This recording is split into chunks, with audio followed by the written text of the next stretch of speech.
번째 받았던 질문이 산 잘 타냐?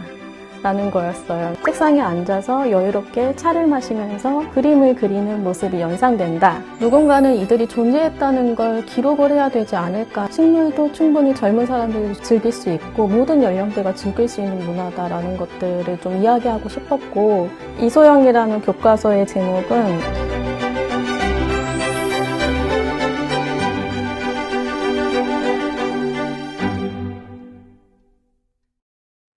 안녕하세요. 저는 식물을 그림으로 그리는 식물 세밀화가이자 또 식물과 인간의 관계를 연구하는 원예학 연구자 이소영입니다.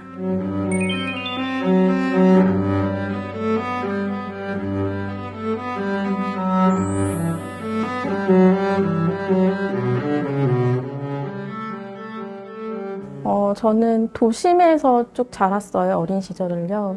그러다 보니까 사실 식물이 주변에 늘 있지는 않았어요. 그래서 오히려 더 식물을 좀 새롭게, 특별하게 느꼈던 것 같아요. 특히 제가 방학만 되면 가족들과 함께 시골에서 한 달 정도를 지냈거든요. 그때 주변에 있는 나무 열매들을 막 먹고 또 식물들과 함께 놀면서 그 기억이 너무 좋은 추억으로 남아 있어요. 제가 대학교에 들어갈 때도 원예학과를 진학하게 된 이유가 식물을 좋아한다는 이유만으로 그렇게 선택을 했던 것 같아요. 그리고 또 당시 저희 아버지께서 말씀해 주셨던 게 기억에 남는데요. 평생 식물만 보고 사는 게 얼마나 행복한 일이냐, 그런 말씀을 해주셨었어요. 그 말에 용기를 얻어서 이제 원예학과에 진학하게 되었고요. 그래서 식물을 공부하면서 조금 더 흥미를 느낄 수 있었던 것 같아요.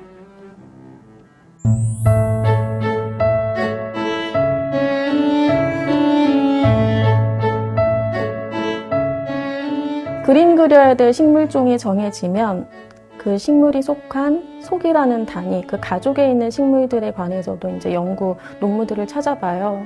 그래서 내가 이 식물을 실제로 관찰했을 때 어떤 부분을 더 주의 깊게 봐야 되는지, 그런 것들을 미리 공부를 한 후에 그 식물이 있는 자생지를 찾아보고, 그리고 실제로 그 식물이 있는 곳에 가는 거죠. 가서 최대한 그 현장의 모습을 자세히 사진으로도 찍고, 또 스케치도 최대한 많이 하고요. 또 스케일도 재고.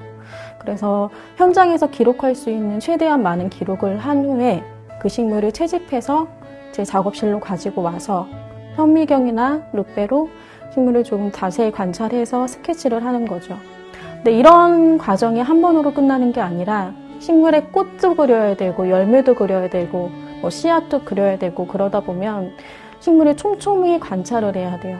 그래서 한 식물을 그림 그리기 위해서는 수십 번의 그런 과정이 필요한 거죠. 그래서 식물 세밀화가 오래 걸리는 이유도 있고요.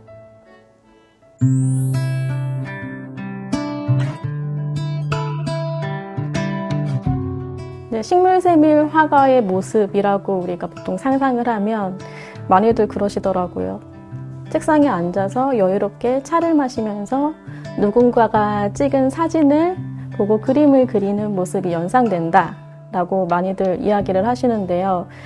사실 제가 가장 많이 시간을 보내는 장소는 실내가 아니라 실외고요.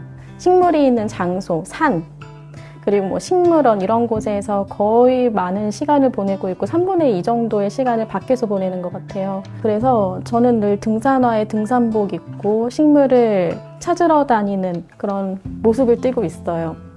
제가 국립수목원에 처음 이제 식물세밀 화가로서 면접을 볼 때 첫 번째 받았던 질문이 산 잘 타냐? 라는 거였어요. 그러니까 식물세밀 화가의 가장 중요한 덕목은 그림을 그릴 줄 알고 그러는 것보다는 식물이 있는 곳에 많이, 오래, 자주 갈 수 있는 능력. 이것이 가장 다른 일러스트레이터와의 차별점 같아요.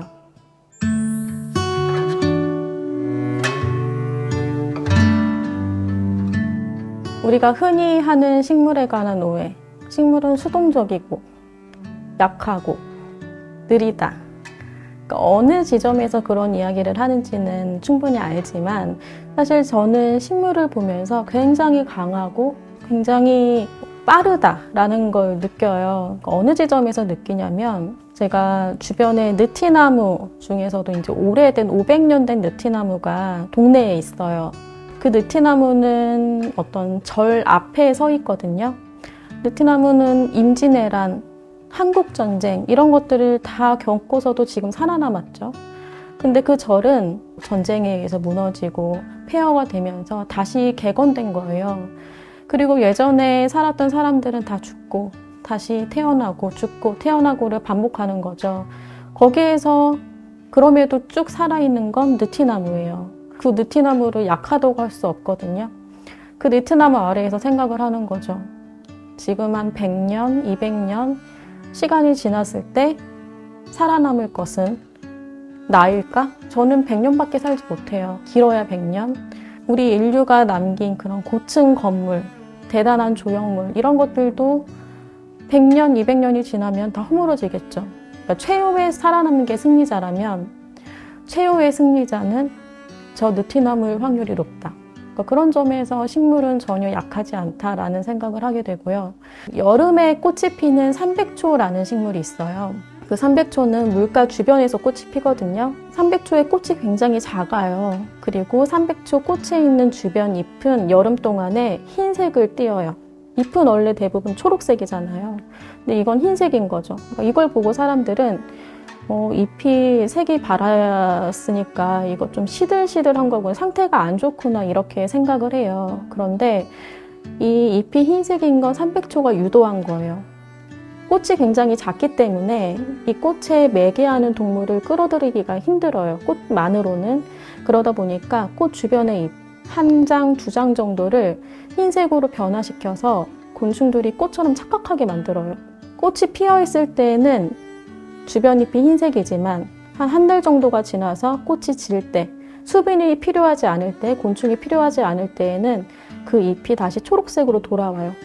이게 뭐 긴 시간 동안 나타나는 변화가 아니라 한두 달 차이거든요. 꽃 잎이 흰색일 때 그 식물을 보러 갔을 때, 그리고 잎이 다시 초록색으로 변했을 때 식물을 보러 갔을 때 생각하는 거죠.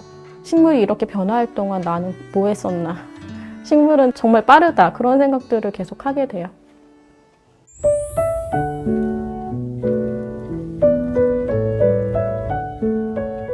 무궁화가 우리나라 국화잖아요. 그런데 사실 우리나라 국화임에도 불구하고, 우리나라를 대표하는 식물임에도 불구하고 사람들이 무궁화를 그다지 좋아하지 않아요. 그러니까 우리가 무궁화 꽃다발을 서로 주고받는다던가, 혹은 집에서 뭐 무궁화 화분을 재배한다거나 정원에서 무궁화를 키운다거나 그런 경우가 많지가 않잖아요. 뭐 병해충이 너무 작고 진드기가 너무 많다, 뭐 이런 이야기도 하지만 결과적으로는 무궁화가 아름답지 않다고 주로 많이 생각하는 것도 있고, 또 우리가 예전부터 무궁화가 우리나라 국가 상징물이기 때문에 무궁화를 좋아하는 것이 어떤 국가를 좋아하는 일이다라는 거에서 좀 반발심 같은 것들이 또 있는 것 같아요. 근데 저는 좀 안타까운 마음이 드는 거예요. 무궁화는 그냥 무궁화로서 존재할 뿐인데 어쩌다 국화가 되어서 사람들에게 예쁘지도 않다, 무궁화는 쓸모없다, 이런 이야기를 왜 들어야 되는가라는 생각이 있었어요. 게다가 사람들이 무궁화를 안 좋아하다 보니까 우리나라 기관에서, 연구기관에서는 사람들이 좋아할 만한 무궁화를 계속 육성해 왔어요. 그게 수백 품종이 되거든요. 그 수백 품종의 무궁화들은 색도 조금씩 다르고 그리고 형태도 조금씩 달라요. 근데 이런 존재들을 사람들은 모르죠. 저는 어쨌든 우리가 만든 것이긴 하지만 존재하는 식물인 이상 누군가는 이들이 존재했다는 걸 기록을 해야 되지 않을까라는 생각이 들더라고요. 그리고 이들을 기록할 수 있는 사람이라는 건 뭐 외국의 식물 세밀화가 기록할 수 있는 건 아니잖아요. 이들을 가장 가까이에서 오랫동안 볼 수 있는 우리나라의 식물 세밀화가가 가장 잘 기록할 수 있겠다. 그래서 제가 살아있는 동안에 저와 공존했던 그런 무궁화들을 그림으로 기록하고 싶다라는 생각이 들어서 한 10년 정도 전부터 계속 무궁화 품종들을 스케치하고 있기는 해요.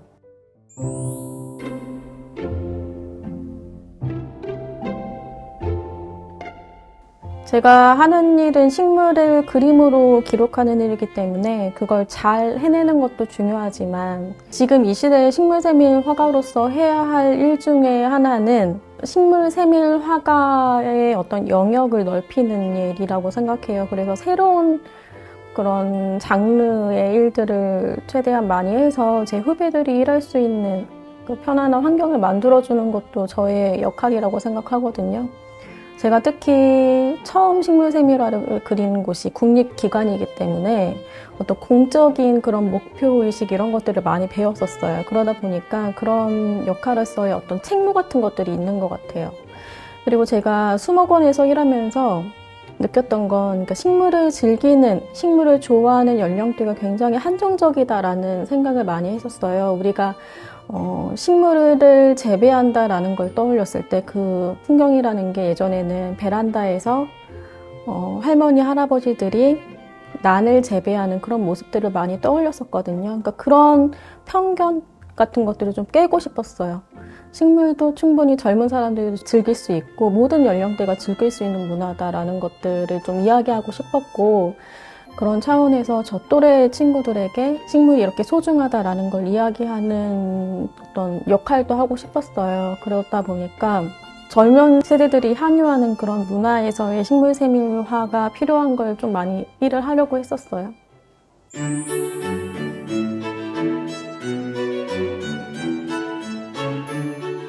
이소영이라는 교과서의 제목은 식물의 언어라고 짓고 싶어요.